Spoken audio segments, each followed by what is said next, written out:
Nag-amok at nagpaputok pa ng baril ang isang pulis sa Las Piñas. Tinutukan pa niya ng baril ang isang kabarangay. Saksi, si Darlene Kai.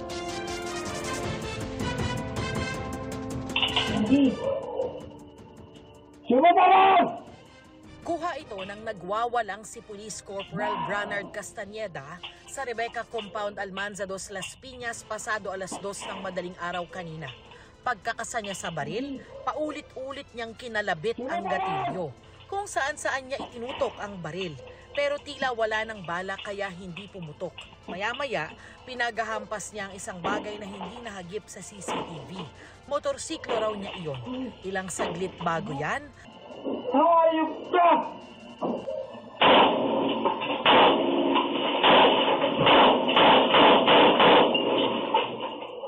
maririnig ang sunod-sunod na pagpapaputok niya ng baril. Tumangging magbigay ng pahayag sa harap ng kamera ang mga kapitbahay ni Castañeda. Pero ilang beses na raw siyang nagwawala at nagpapaputok kapag lasing. Dahil pulis, kinatatakutan daw siya kaya hindi sila makalaban. Maya-maya, lumipat naman siya sa kalapit na lugar at napagbalingan ng kauuwi lang na si Diomedes Leyte. Bigla na lang daw siyang sinugod ni Corporal Castañeda. Pagdating ko doon, yun, nalasing siya. Wala siya doon, sigaw-sigaw. Tapos nung sinagot ko din.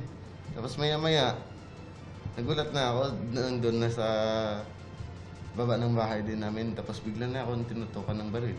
Saan? Dito po, sa ulo. Ano sinasabi? Tapos sabi niya, ikaw ba yun? Sabi ko, ay hindi po ako sir, kakarating ko lang po sir eh. Hindi raw sila magkakilala kaya wala raw siyang ideya kung bakit bigla na lang siyang inaway at tinutukan ng baril sa ulo.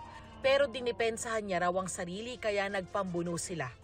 Maya-maya, pag-akyat ka sa hagdan, sumunod siya. Sabi ko, bakit kaya susunod sir, matutulog na kami. Doon na siya, uminit pa ulo niya, kaya doon na siya ulit bumunot ng baril. Kaya doon ko na inano.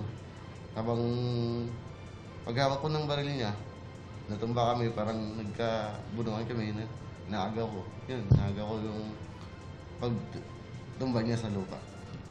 Nilakasan na lang daw niya ang loob niya kahit natatakot siya. Nakabahan po.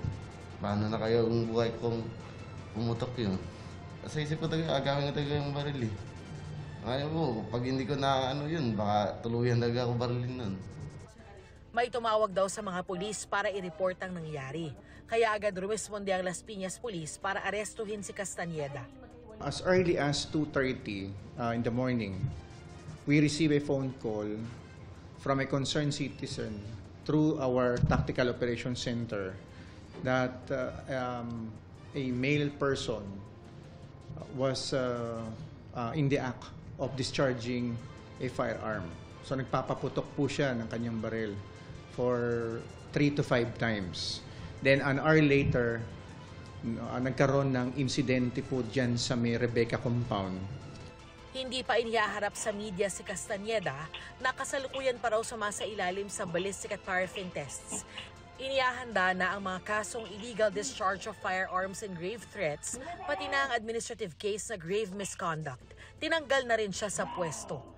We condemn this senseless incident of careless and negligent use and handling of firearm that may cause injuries and loss of innocent lives because of recklessness. Para sa GMA Integrated News, ako si Darlene Kai, ang inyong saksi. Mga kapuso, sama-sama tayong maging saksi